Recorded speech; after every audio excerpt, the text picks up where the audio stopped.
Good morning, good afternoon, good evening, wherever in the world you might be. I am Nicole BC, and you know everything.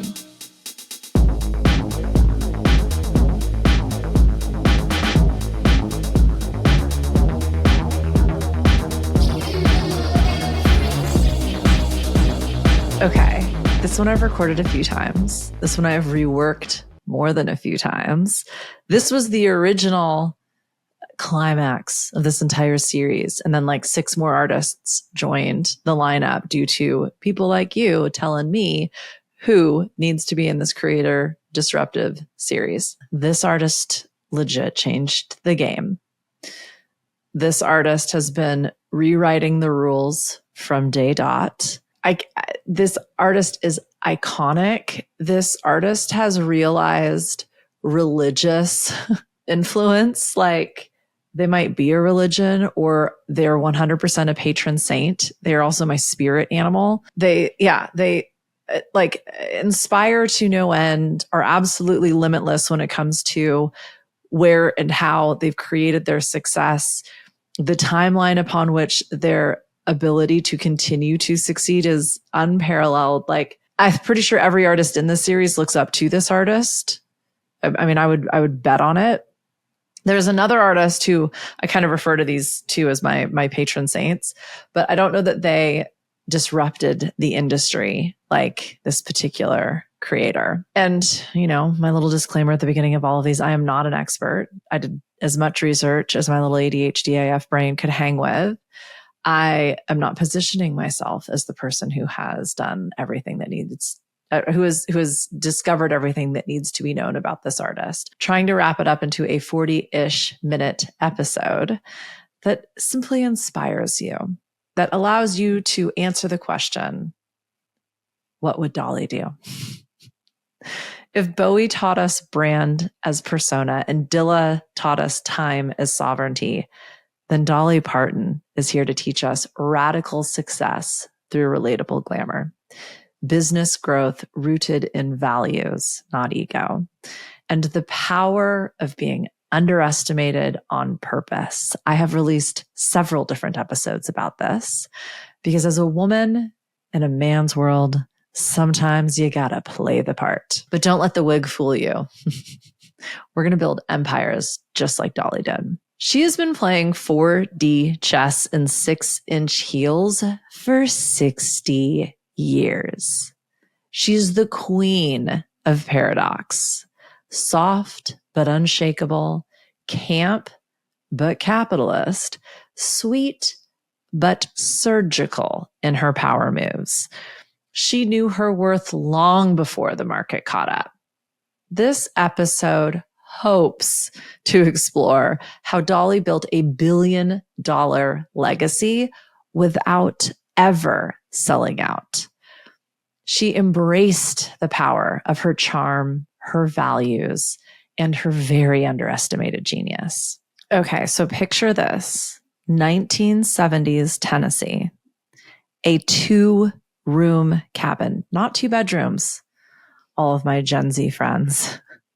2 rooms, 1 room, 2 room, 11 kids. This is what the 1900s was about.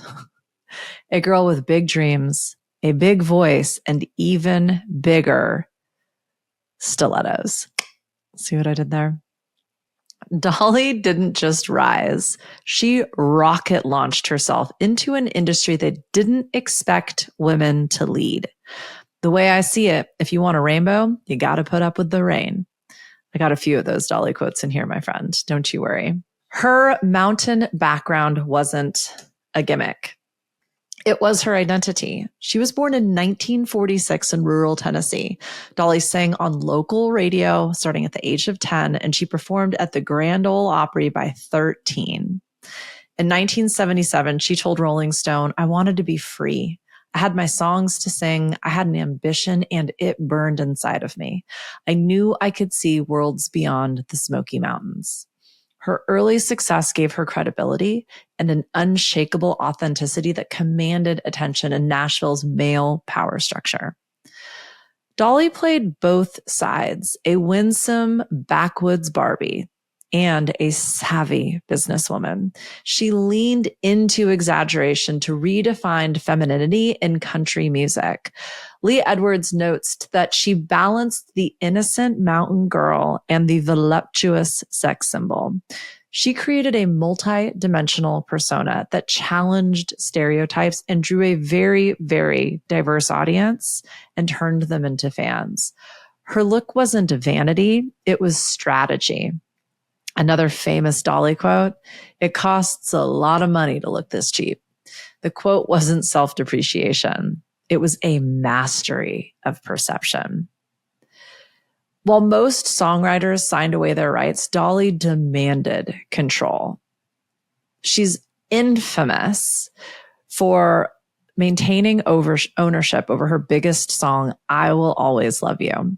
She refused Elvis's request for rights, telling him, "I'll do it, but you don't own it."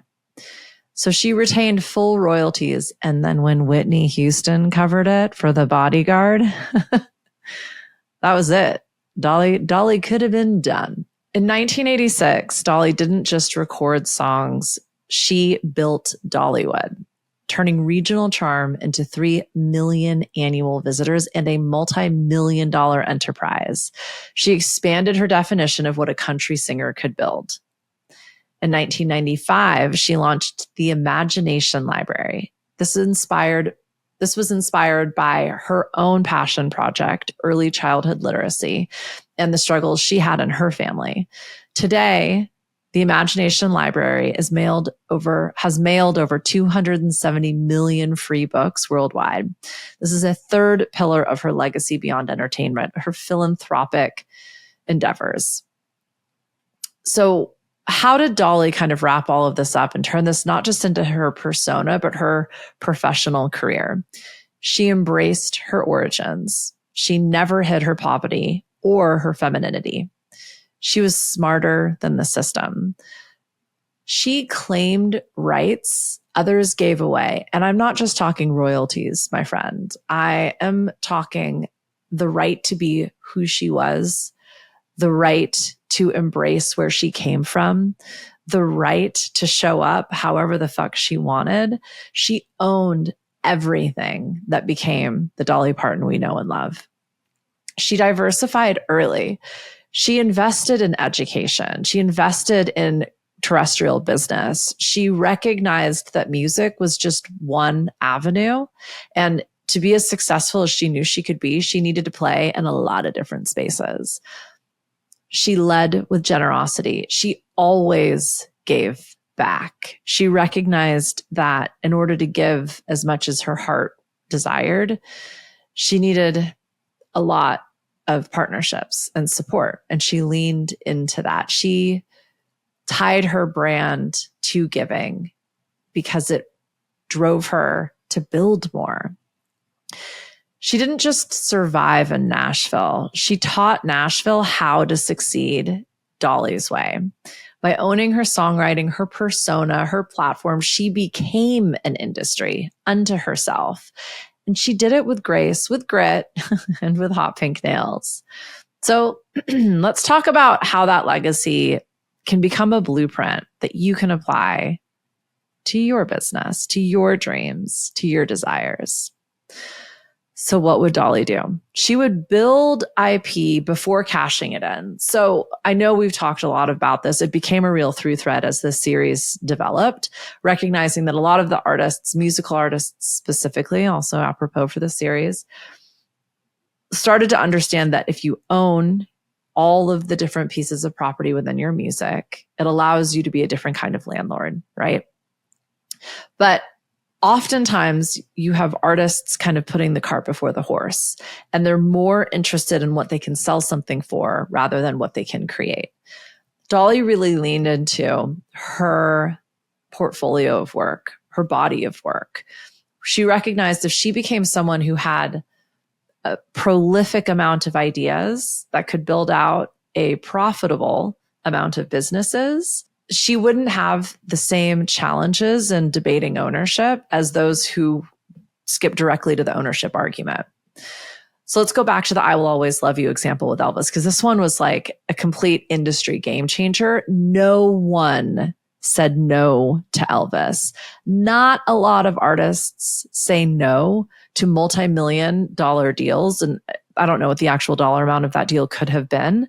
But the point being, when someone shows you enough money, that in a moment it solves all of your problems, to say no to something like that because you realize like the down effects of that could be 10x more lucrative or more impactful. It doesn't even need to be about the money, right? I think a lot of the different artists we've talked about can show different ways that they were able to really understand this concept. Dolly understood the value of a song, and she wasn't going to give it away. It didn't matter who the collaborator or how much bigger or more influential or male the person was that was pitching her, right? That wanted to work with her.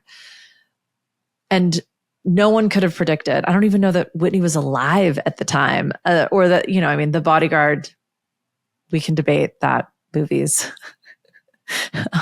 continued relevance. But the point being, by sticking to her guns, Dolly protected her ideas. And so, like, how can you apply this, right? Let's say you're a developer. Let's say you're the type of entrepreneur and creator who has found a problem that can be solved, and technology is this solution. And you've created this unique idea, this unique concept, this unique IP. Let's call it software as a solution, right? A SaaS tool. It's flexible, it's customizable. Maybe it's like a project management platform for remote teams, just to play through this example, right? Instead of immediately trying to white label it or sell it or exit or even raise funding, what if you could lean into your own idea and you design a unique workflow methodology that supports this particular platform? So it's like, I don't know, Kanban and like AI agents and resourcing. You can tell this isn't my cup of tea, but it is my cup of tea, actually. It is not my genius. But I wanted to find an example that might appeal to some of you techies out there that I know are listening. Anywho, bear with me on this one. So not only are you creating an actual tool, you are then teaching people how to use it. That becomes another idea, another proprietary piece of property that you own. You can even brand it. You can even name it. You can then teach it. See where I'm going with this? This is like Dolly's songs. It's not just about a particular melody or performance or lyric or melody. It's what makes Dolly. It's instantly recognizable. She owns it completely, but every piece of it is as powerful and valuable a component as the other. From there, you can create complementary IP. So now you write the book on project management workflows. Now you create a masterclass with an industry thought leader on how to capture the most optimized, productive way of working using this platform. Now it becomes its own operating system, right? It's an emergent operating system. It is a disruptive operating system. It's so good. Your competitors start to go, I'll have what she's having. Now, you don't just own the story. You don't just own the framework. You don't just own the software. You don't just own the platform. You own the entire universe that goes around this way of working. Lastly, you lean in to the trademarking and the copyrights and the patents where applicable. So before launching into some full throttle VC conversation or PE exit, you file for the IP, and now you own multiple pieces of property. Do you know how much more valuable each one of those properties are going to be? Because now you are controlling the entire block, perhaps the entire neighborhood, not just a singular piece of property on a street that you have zero control over what your neighbors are doing. You got it? You get me? You smelling what I'm cooking? You have an ecosystem, not just a tool. When acquisition, licensing, or white label offers come in, you own the whole playbook. not just a play. And like Dolly, when someone else sings your song or integrates it or adopts it or white labels it, you're going to get paid. So how the fuck did Dolly build a theme park? I wanted to know this because at the time of creating this episode, Dollywood had just been listed as the third most popular theme park in the country after the Disneys. I mean, what? Okay, Six Flags, like, okay, every water park out there. Dolly just dominated. I think there is a water park there at Dollywood. And I made a new friend who has like season passes or whatever. And they obviously are biased, but could not say enough good things about Dollywood. And it is like, I think it's like less than 2 hours for me. So I will be going, I will report back. But how does an Appalachian singer become a theme park maven? Dolly didn't scale by copying Disneyland. She built a theme park around her own dang life. In 1986, she partnered with the Herschend family and Herschend Family Entertainment. They were already running a modest park called Silver Dollar City in Tennessee. She didn't start from scratch, and she certainly didn't start without any experience. She brought brand, vision, and legacy to a system and an infrastructure that needed some magic. Dolly said, I always wanted to do something for my people. This is where I'm from. And Dollywood, it's my way of giving back. She took Appalachia, long dismissed by the culture industry, and made it a global destination. Today, Dollywood hosts over 3 million visitors a year. It powers the local economy. It includes a resort, a water park, and an employee housing program. It's not a sideshow. It is an ecosystem, another through thread, right? It is Dolly's art, her values, and her impact in an actual metaverse, in her own little universe. So what would Dolly do? She'd take your niche idea, product, concept, and find an infrastructure that already serves your audience. And then she would partner so that she could recode their operating system. So again, you're an early stage SaaS startup. You've got this ecosystem that's bubbling. You have started the process of creating ownership and property in terms of IP or trademarks or patents. Now what? Partnerships. You don't DIY everything. Co-own what already exists. Find ideas adjacent. Find platforms that your users, your buyers are already playing on, and figure out the connectivity and ways that you can work with each other to create a mutually beneficial engagement. So find something close and then give it some soul. Come in with bold positioning, proclamations, purpose, and co-create culture and community. Make it legendary. Think of your origin story.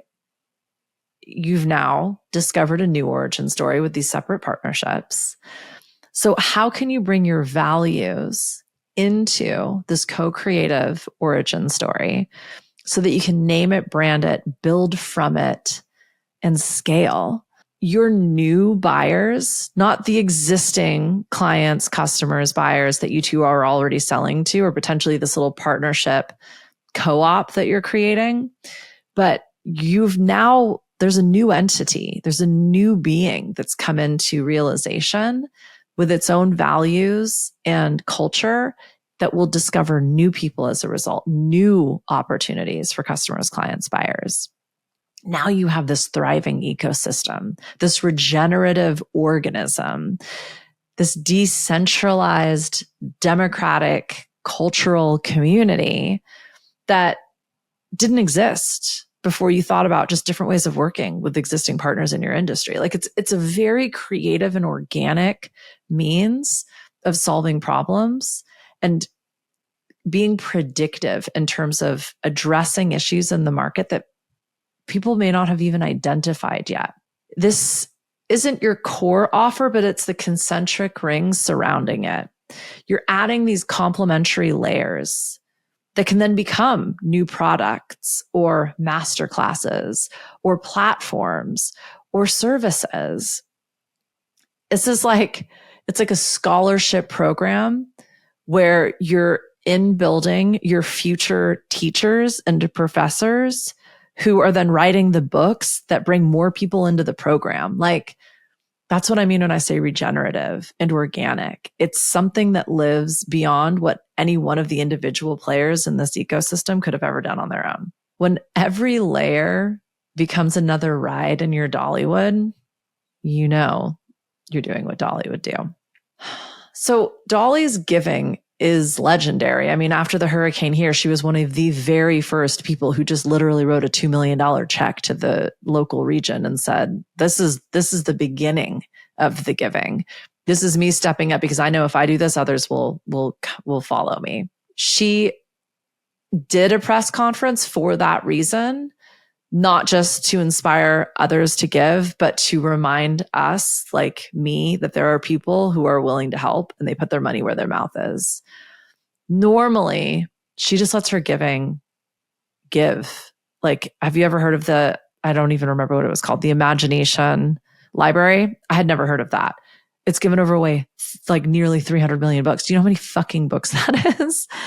When Dolly thinks about a giving program, it's intentional, it's impactful, and it's something that supports her marketing and her messaging. It is not a PR campaign in and of itself. And that feels so purposeful, right? Like, she's doing it because she believes in it, not because she cares if anybody knows she's doing it or not. To play that through, Dolly personally donated $1 million from her own bank account for Hurricane Helene relief. Dollywood and the foundation matched with another $1 million. And at Walmart in Newport, Tennessee, where she did her press conference, she sang a rewritten Jolene. Get it? Helene, Jolene, blending artistry with authenticity to highlight the cause.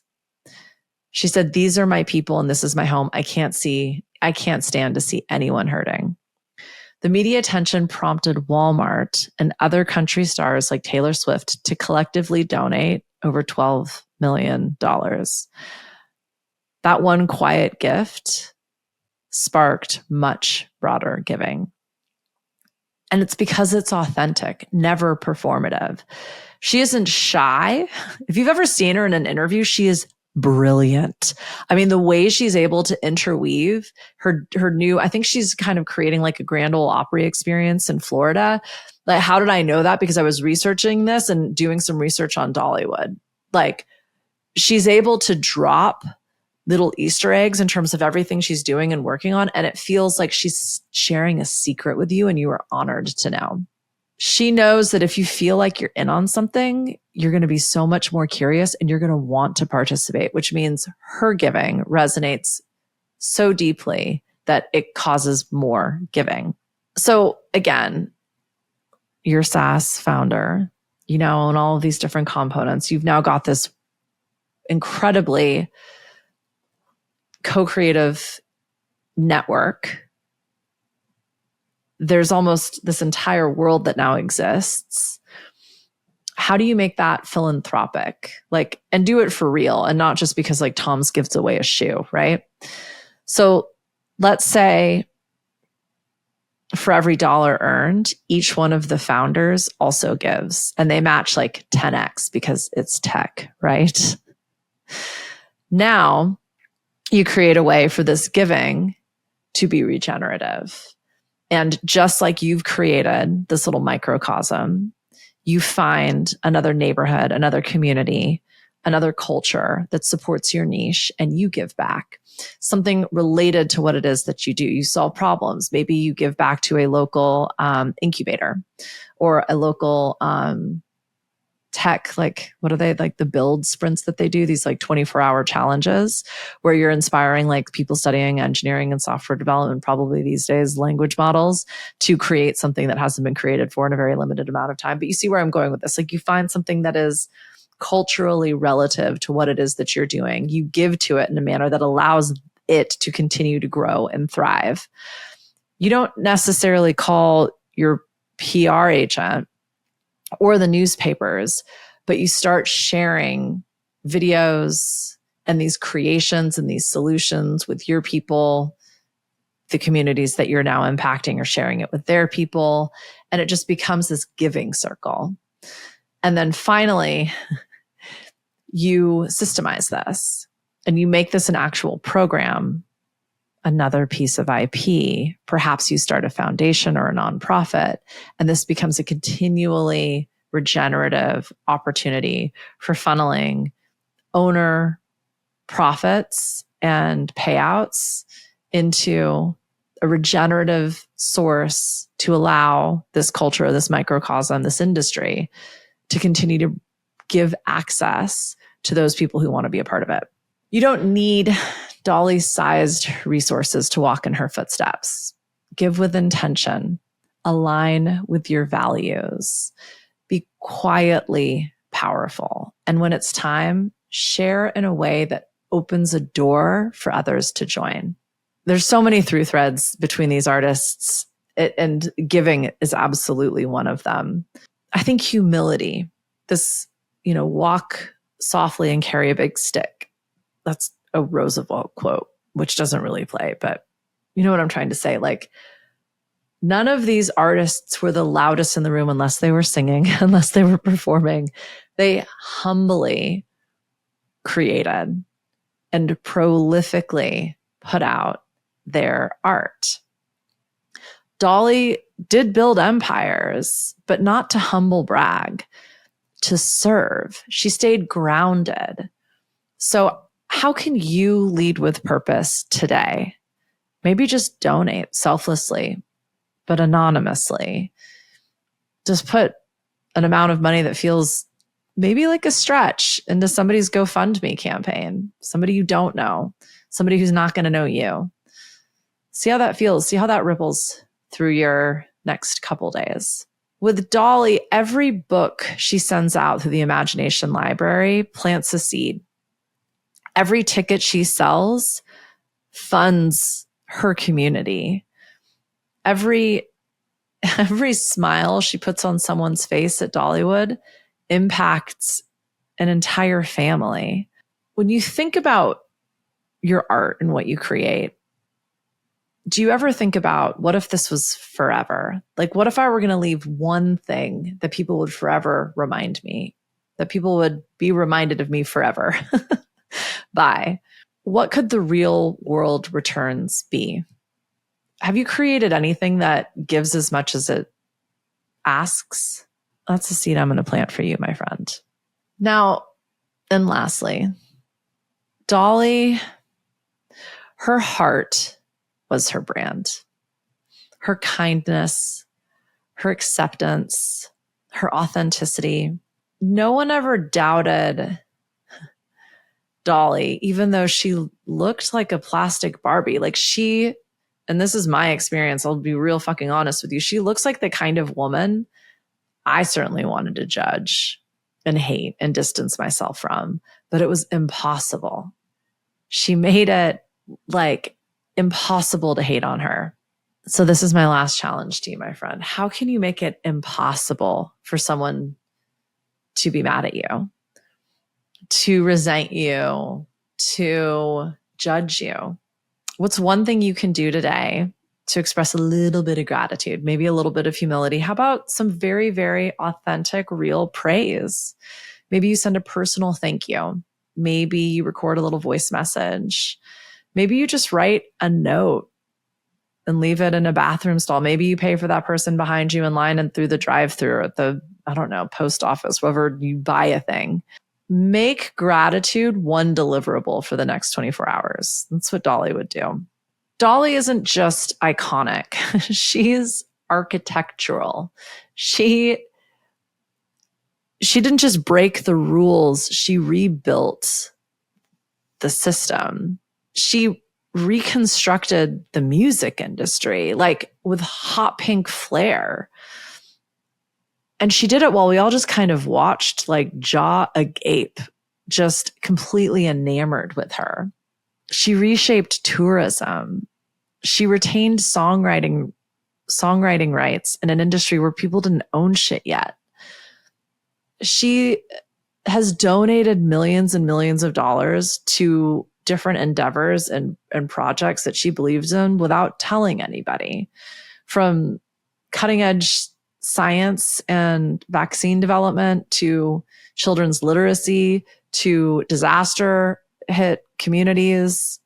I mean, it just doesn't stop. She rewrote how songwriters earn, how local economies thrive, how philanthropy sounds, and she was effective as hell. So what would Dolly do? She'd tell you, if you don't like the road you're walking, start paving another one. That's what she did. Writing her legacy in melody, mountains, and minds. She didn't just dream bigger, she built bigger. Then she gave it away. Every song, every ride, every book mailed. It's the architecture of impact. So if you want to reconstruct your world, build with heart. Own your story. Loudly or quietly, do it on your terms. That's what Dolly would do. I know this is the part where I'm supposed to say, like, sign up for the loop. I'm not on socials. The anti-business school, but I don't know. It feels just these last 3 in this series. It's like, mic drop. Thank you for being here. I love you.